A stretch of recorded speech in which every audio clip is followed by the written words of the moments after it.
Hello friend, आप सभी का आपके अपने यूट्यूब चैनल ब्राइट बुद्धि में आप सभी का स्वागत है। तो हम आज पढ़ेंगे कोशिका के भाग। ये हम लूसेंट की बुक की जीव विज्ञान पोर्शन कंप्लीट कर रहे हैं। इससे पहले हम भौतिक विज्ञान और रसायन विज्ञान को कंप्लीट कर चुका हूँ। अगर आप नहीं देखे हैं तो प्लेलिस्ट में जा कर के देख सकते हैं। वीडियो अच्छा लगे तो लाइक कमेंट शेयर ज़रूर करें अपने हित मित्र दोस्तों के साथ, और जो पहली बार देख रहे हो चैनल को सब्सक्राइब कर लें और बेल घंटी भी दबा लें। चलिए शुरू करते हैं। कोशिका के मुख्य भाग, main parts of a cell. तो इसमें सबसे पहले जानेंगे कि कोशिका भित्ति क्या है। कोशिका भित्ति या सेल वॉल यह केवल पादप कोशिकाओं में पाया जाता है। कोशिका भित्ति जो है ये केवल पादप कोशिकाओं में ही पाया जाता है। ये सेल्यूलोज का बना होता है और यह कोशिका को निश्चित आकृति एवं आकार बनाए रखने में सहायता होता है। जीवाणु का कोशिका भित्ति पेप्टिडोगल्केन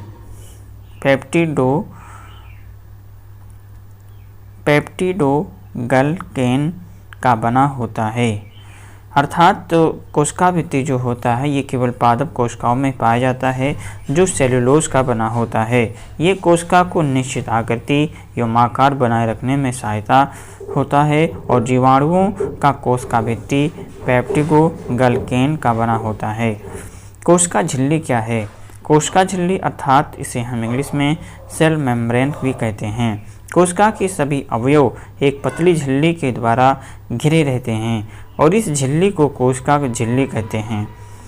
यह अर्धपारगम झिल्ली होती है और इसका मुख्य कार्य कोशिकाओं के अंदर जाने वाले एवं अंदर से बाहर आने वाले पदार्थों का निर्धारण करना है।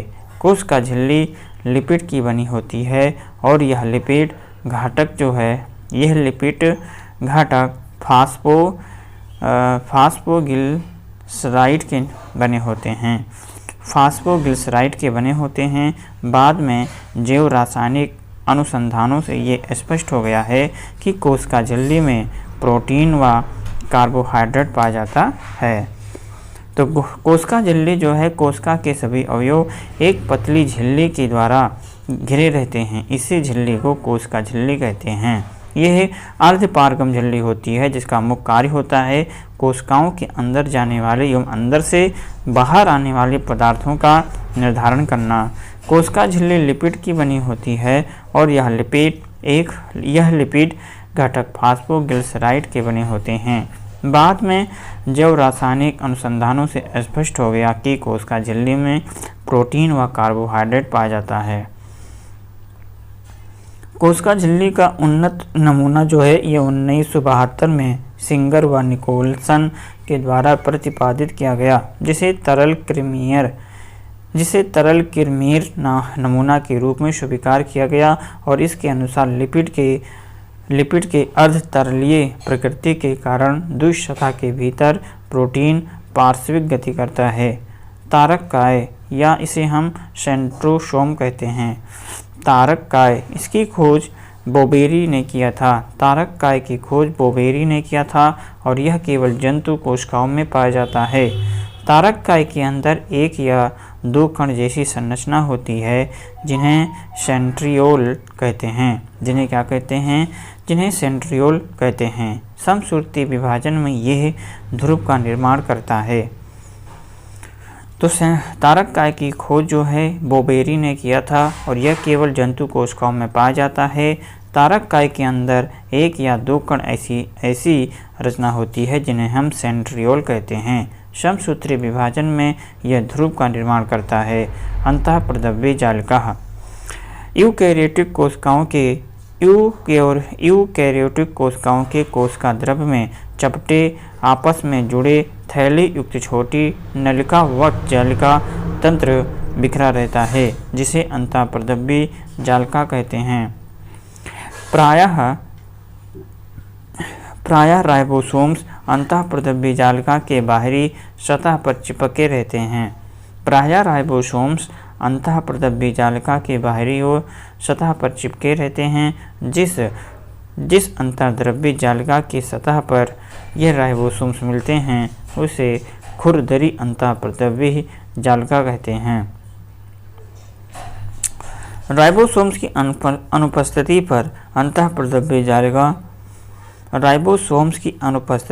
अंतःप्रदव्य जालिका चिकनी लगती है, अतः इसे चिकनी अंतःप्रदव्य जालिका कहते हैं। जो कोशिकाएं प्रोटीन संश्लेषण एवं स्रवण में सक्रिय भाग लेती हैं उनमें खुरदरी अंतःप्रदव्य जालिका बहुतायत से मिलती हैं। चिकनी अंतःप्रदव्य जालिका प्राणियों में लिपिड संश्लेषण के मुख्य स्थल होते हैं और लिपिड की भांति स्टेरॉयडल हार्मोन चिकने अंतःप्रदव्य जालिका में ही होते हैं। ईआर का मुख्य कार्य जो होता है इन सभी वसाओं व प्रोटीनों का संचरण करना है, जो कि विभिन्न झिल्लियों जैसे कि कोशिका झिल्ली, केंद्रक झिल्ली आदि का निर्माण करते हैं। फिर है राइबोसोम्स। राइबोसोम्स का सर्वप्रथम रॉबिन्सन ने राइबोसोम्स सर्वप्रथम रॉबिन्सन एवं ब्राउन ने 1953 ईस्वी में पादप कोशिकाओं में तथा जी.ई. पायलट ने 1953 में जंतु कोशिकाओं में राइबोसोम्स को देखा और 1958 में रॉबर्ट ने इसका नामकरण किया। यह राइबोन्यूक्लिक एसिड नामक अम्ल व प्रोटीन की बनी होती है और यह प्रोटीन संश्लेषण के लिए उपयुक्त स्थान प्रदान करती है, अर्थात यह प्रोटीन का उत्पादन स्थल है, इसीलिए इसे प्रोटीन की फैक्ट्री भी कहा जाता है। तो राइबोसोम्स को हम प्रोटीन की फैक्ट्री भी कहते हैं और राइबोसोम्स केवल कोशिका द्रव में ही नहीं ये बल्कि हरित लवक, सूत्रकणिका एवं खुरदरी अंतःप्रदव्य जालिका में भी मिलते हैं।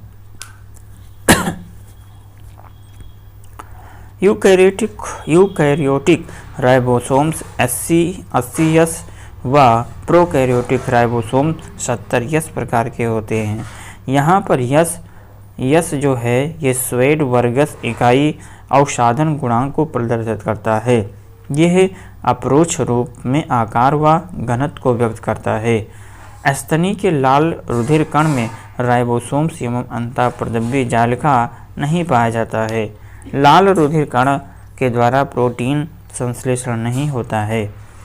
माइटोकॉन्ड्रिया क्या है?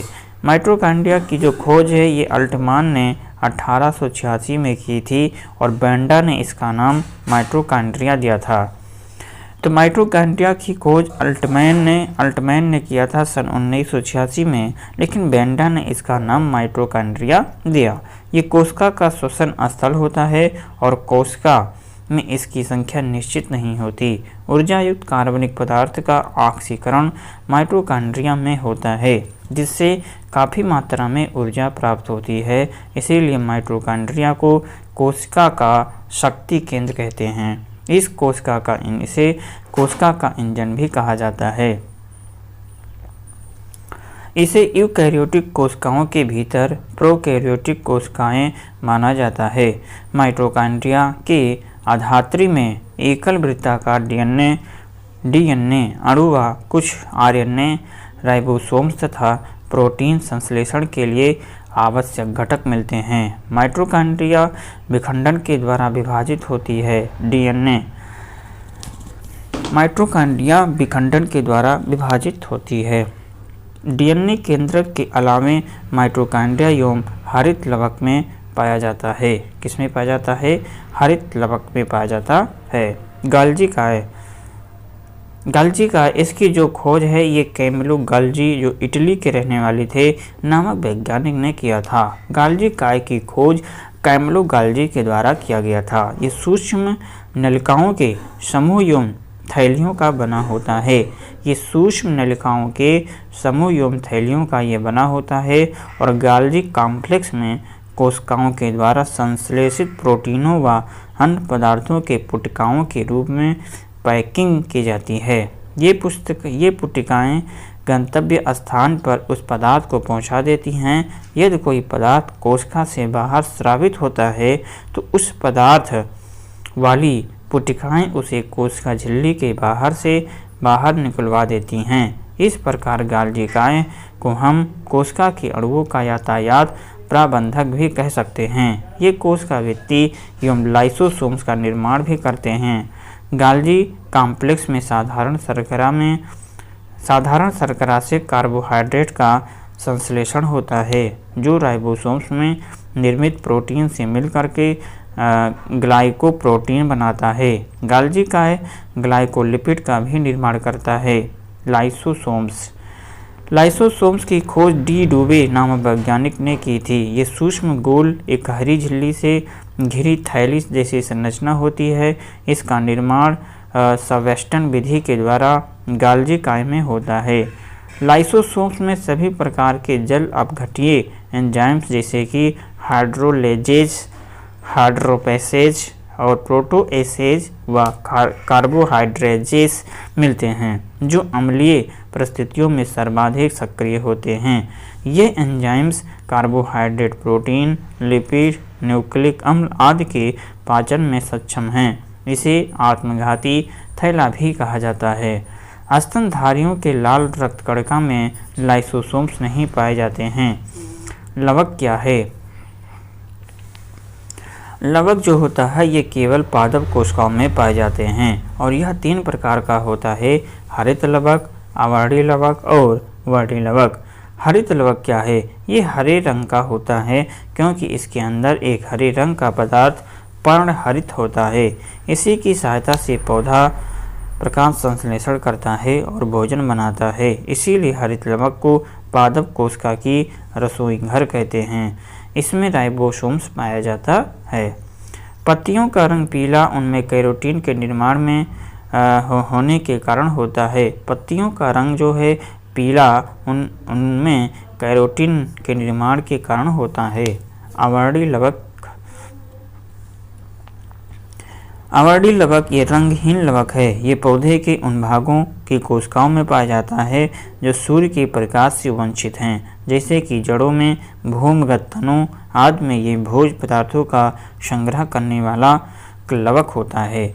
आवर्णी लवक रंगहीन होते हैं और ये पौधे के उन भागों की कोशिकाओं में पाया जाता है जो सूर्य के प्रकाश से वंचित हैं, जैसे कि जड़ों में, भूमिगत तनों आदि में ये भोज्य पदार्थों का संग्रह करने वाला लवक होता है। वर्णी लवक ये रंगीन लवक होते हैं जो प्रायः लाल, पीले, नारंगी रंग के होते हैं। ये पौधों के रंगीन भाग जैसे पुष्प, फलभित्ति, बीज आदि में पाए जाते हैं। वर्णी लवक के अन्य उदाहरण टमाटर में लाइकोपेन, गाजर में कैरोटीन, चुकंदर में बीटानिन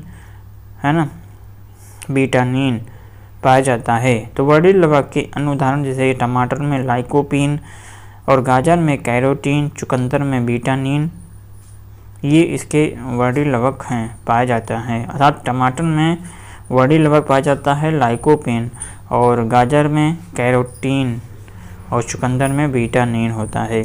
वनस्पति को पराबैंगनी किरणों के दुष्प्रभाव से बचाने वाला वर्णक जो होता है इसे हम फाइकोसाइनिन कहते हैं।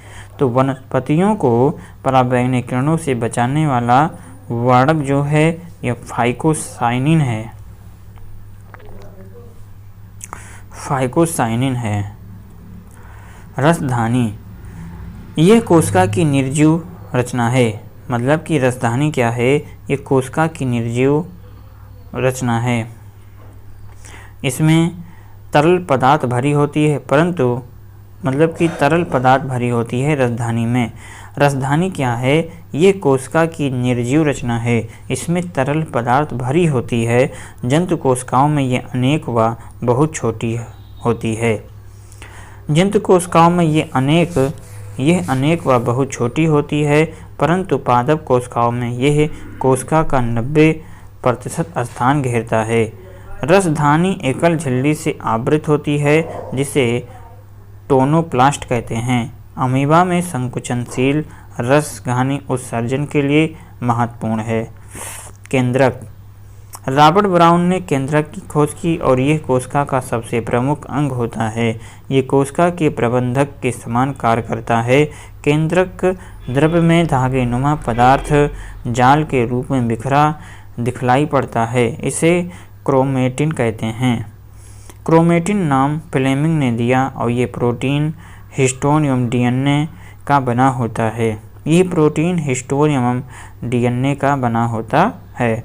कोशिका विभाजन के समय क्रोमेटिन सिकुड़कर अनेक मोटे व छोटे धागे के रूप में संगठित हो जाते हैं। इन धागों को गुणसूत्र कहते हैं और प्रत्येक जात के जीवधारियों में सभी कोशिकाओं के केंद्रक में गुणसूत्र की संख्या निश्चित होती है, जिसे मानव में 23 जोड़ी, चिंपैंजी में 24 जोड़ी और बंदर में 21 जोड़ी। प्रत्येक गुणसूत्र में जेली के समान एक गाढ़ा भाग होता है, जिसे मैट्रिक्स कहते हैं।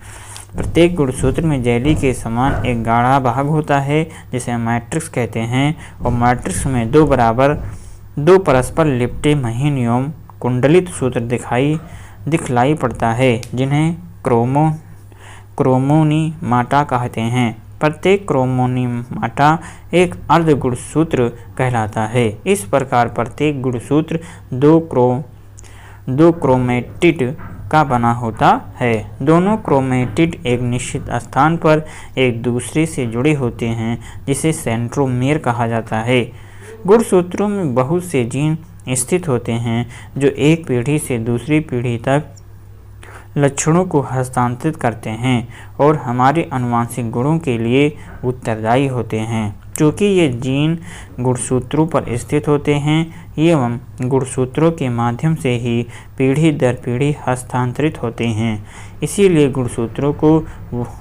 गुणसूत्रों को वंशागत का वाहक कहा जाता है।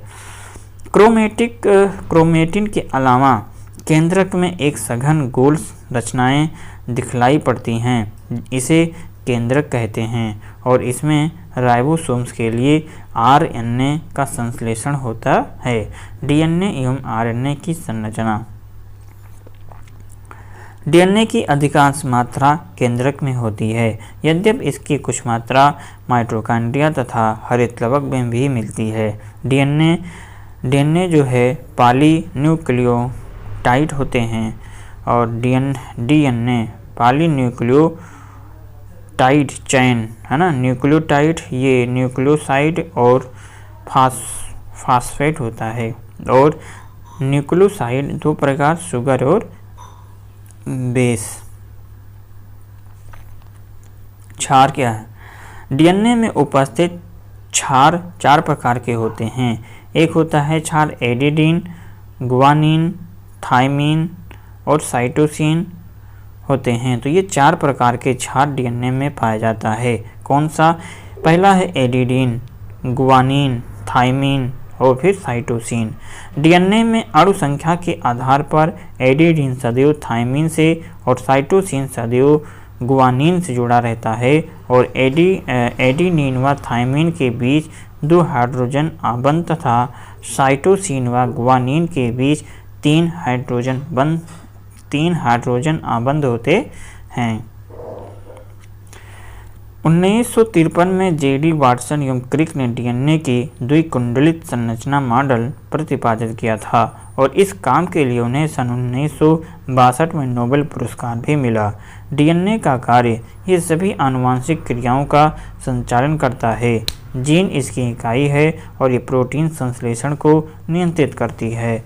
प्रयोगशाला में सर्वप्रथम डीएनए का संश्लेषण अरविंद खुराना ने किया था। आरएनए का निर्माण। डीएनए से ही आरएनए का संश्लेषण होता है और इस क्रिया में डीएनए की एक श्रृंखला पर आरएनए की न्यूक्लियोटाइड आकर के जुड़ जाती है। इस प्रकार एक अस्थायी डीएनए आरएनए संकर का निर्माण होता है। इसमें नाइट्रोजन बेस थाइमिन के स्थान पर यूरेसिल होता है और कुछ समय बाद आरएनए की समजात श्रृंखला अलग हो जाती है। आरएनए 3 प्रकार के होते हैं, आरआरएनए और टीआरएनए। तो आरआरएनए इसको हम क्या कहते हैं? आरआरएनए को राइबोसोमल आरएनए। ये राइबोसोम्स पर लगे रहते हैं और प्रोटीन संश्लेषण में सहायता करते हैं। टीआरएनए ये प्रोटीन संश्लेषण में विभिन्न प्रकार के अमीनो अम्ल को राइबोसोम्स पर लाते हैं, जहां पर प्रोटीन बनता है। प्रोटीन बनने की अंतिम क्रिया को ट्रांसलेशन कहते हैं। एमआरएनए क्या है? ये केंद्रक के बाहर विभिन्न आदेश लेकर के अमीनो अम्ल को चुनने में मदद करता है। आरएनए और डीएनए में मुख्य अंतर। डीएनए एवं आरएनए में मुख्य अंतर क्या है? तो डीएनए जो होता है इसमें डीऑक्सीराइबोसोम शर्करा होती है, वही आरएनए में राइबोसोम शर्करा होती है। डीएनए में जो है डीऑक्सीराइबोसोम शर्करा और आरएनए में राइबोसोम शर्करा होती है। डीएनए में बेस एडिनिन, गुआनिन, थायमीन एवं साइटोसिन होते हैं और आरएनए में बेस थायमीन की जगह यूरेसिल आ जाता है। वही आरएनए मुख्यतः केंद्रक में पाया जाता है और डीएनए जो है मुख्यतः केंद्रक में पाया जाता है और आरएनए केंद्रक एवं कोशिका द्रव्य दोनों में पाया जाता है। अर्थात डीएनए कहाँ है पाया जाएगा? तो केंद्रक में, और आरएनए जो है केंद्रक और कोशिका द्रव्य दोनों में पाया जाता है। पादप एवं जंतु कोशिका में मुख्य अंतर।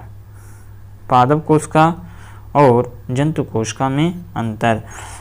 तो पादप कोशिका में कोशिका भित्ति पाई जाती है, जबकि जंतु कोशिका में कोशिका भित्ति अनुपस्थित रहती है।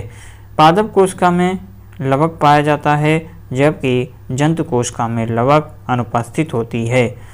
पादप कोशिका में तारककाय अनुपस्थित रहता है। पादप कोशिका में तारककाय नहीं पाया जाता, जबकि जंतु कोशिका में तारककाय उपस्थित होते हैं। पादप कोशिका में रिक्तिका जो होती है ये बड़ी होती है और जंतु कोशिका में रिक्तिका छोटी होती है। पादप कोशिका का आकार लगभग आयताकार होता है, जबकि जंतु कोशिका का आकार लगभग वृत्ताकार होता है। और पादप कोशिका का जो आकार है ये आयताकार होता है, लेकिन जंतु कोशिका का आकार लगभग ये वृत्ताकार होता है। कोशिका विभाजन क्या है? कोशिका विभाजन जानते हैं। कोशिका विभाजन को सर्वप्रथम 1855 ईस्वी में वीर चाउ ने देखा था। किसने? वीर चाउ ने देखा। कोशिका का विभाजन मुख्यतः 3 प्रकार के होते हैं। पहला है आसूत्री विभाजन, दूसरा है समसूत्री विभाजन व तीसरा है अर्धसूत्री विभाजन।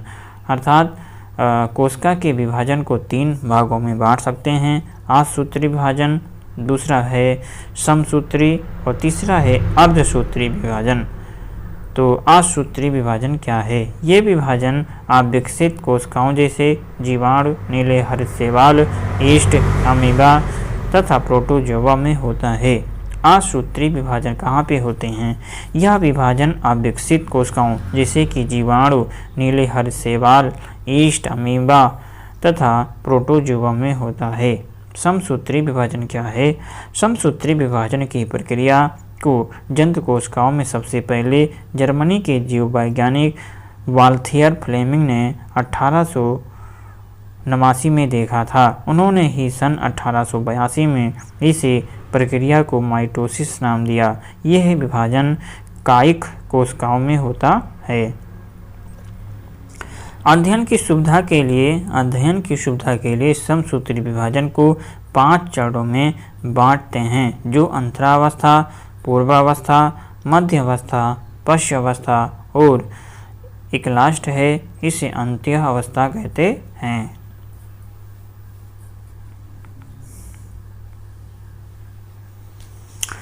अंतरा अवस्था को इंटरफेस पूर्व अवस्था होता है, प्रोफेस, मध्य अवस्था को मेटाफेस और पश्च अवस्था को एनाफेस और अंत्य अवस्था को टेलोफेस कहा जाता है।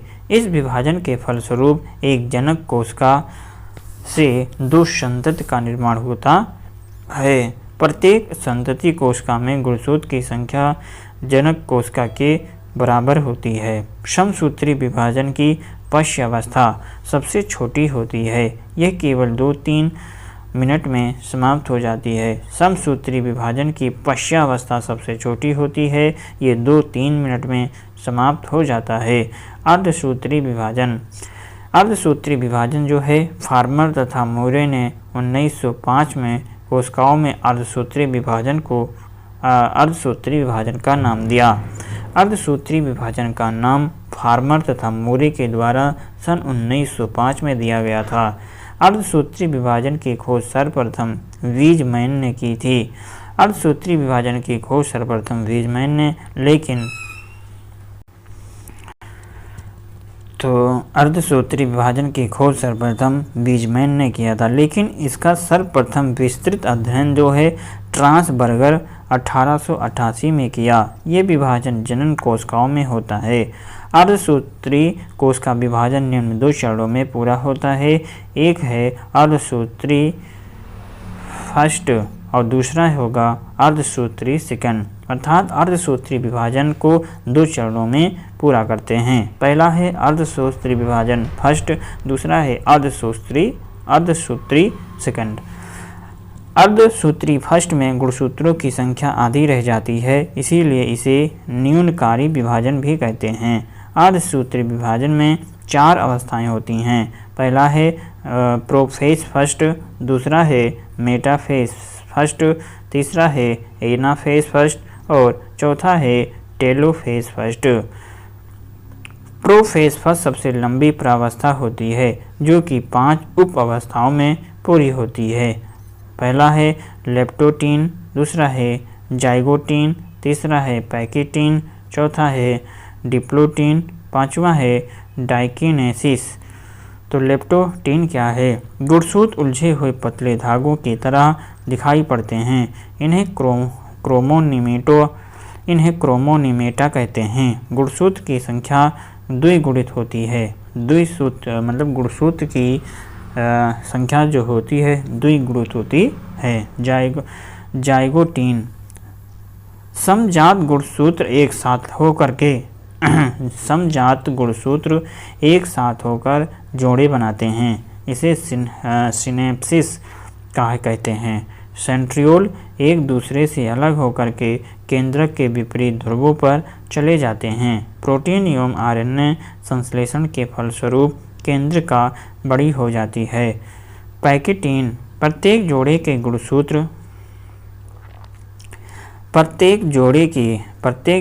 गुणसूत्र छोटे और मोटे हो जाते हैं। द्विज का प्रत्येक सदस्य अनुदैर्ध्य रूप से विभाजित होकर 2 अनुजात गुणसूत्रों या क्रोमेटिनों में बढ़ जाता है। इस प्रकार 2 समजात गुणसूत्रों के एक द्विज से अब 4 क्रोमेटिड बन जाते हैं। इनमें 2 मात्र तथा 2 पितृ क्रोमेटिड होते हैं। कभी कभी मात्र और पितृ क्रोमेटिड एक या ज़्यादा स्थान पर एक दूसरे से क्रॉस करते हैं। ऐसे बिंदु पर मात्र तथा पितृ क्रोमेटिड टूट जाते हैं और एक क्रोमेटिड का टूटा हुआ भाग दूसरे क्रोमेटिड के टूटे स्थान से जुड़ जाते हैं। इसे क्रॉसिंग ओवर कहते हैं एवं इस प्रकार जीन का नए ढंग से वितरण हो जाता है, अर्थात जीन विनिमय पैकेजिंग अवस्था में होता है। इस क्रिया में रिकॉम्बिनेज एंजाइम्स भाग लेते हैं। क्रॉसिंग ओवर हमेशा नॉन सिस्टर क्रोमेटिड के बीच होता है। डिप्लोटीन क्या है? डिप्लोटीन जो है ये समजात गुणसूत्र अलग होने लगते हैं, परंतु जोड़े के 2 सदस्य पूर्ण रूप से अलग नहीं हो पाते, क्योंकि वे कहीं कहीं एक दूसरे से यक्ष के रूप में उलझे रहते हैं। ऐसे स्थानों को काई एजमाटा कहते हैं। काई एजमाटा की औसत संख्या को बारंबारता कहते हैं। काई एजमाटा का अंतीकरण हो जाता है। डाइकिनेसिस क्या है? डाइकिनेसिस केंद्रक के अलावा केंद्रिका लुप्त हो जाती है और अर्धसूत्री विभाजन के समान होता है।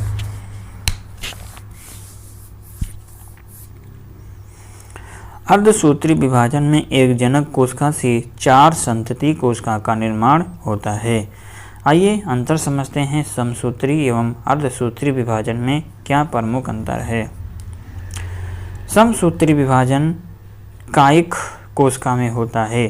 समसूत्री विभाजन जो होता है ये कायिक कोशिका में होता है और अर्धसूत्री विभाजन ये जनन कोशिकाओं में होता है।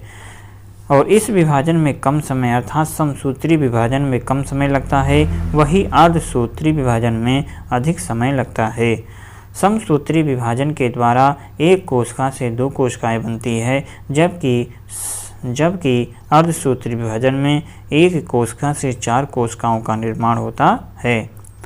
समसूत्री विभाजन में संतति कोशिकाओं में जनक जैसी ही गुणसूत्र होने के कारण आनुवांशिक विविधता नहीं होती है, वही संतति कोशिका में अर्धसूत्री में संतति कोशिकाओं में जनकों से गुणसूत्र होने के कारण आनुवांशिक विविधता होती है। समसूत्री में गुणसूत्रों के आनुवांशिक पदार्थ में आदान प्रदान नहीं होता है और अर्धसूत्री विभाजन में गुणसूत्रों के बीच आनुवांशिक पदार्थों का आदान प्रदान होता है। समसूत्री प्रोफेज अवस्था छोटी होती है, जबकि अर्धसूत्री में प्रोफेज अवस्था लंबी होती है। जैव विकास, तो जैव विकास के विषय में और या जैव विकास की जो टॉपिक्स होगी हम अगली क्लास में पढ़ेंगे। तो आज के लिए बस इतना ही। अगर वीडियो आपके लिए फ़ायदेमंद है तो ज़रूर वीडियो को लाइक कमेंट शेयर ज़रूर कीजिए अपने हित मित्र दोस्तों के साथ, और जो पहली बार देख रहे हो चैनल को सब्सक्राइब करके बेल घंटी ज़रूर बजाएं। तो चलिए मिलते हैं हम नई क्लास में, तब तक आप पढ़ते रहें, मस्त रहें। नमस्कार।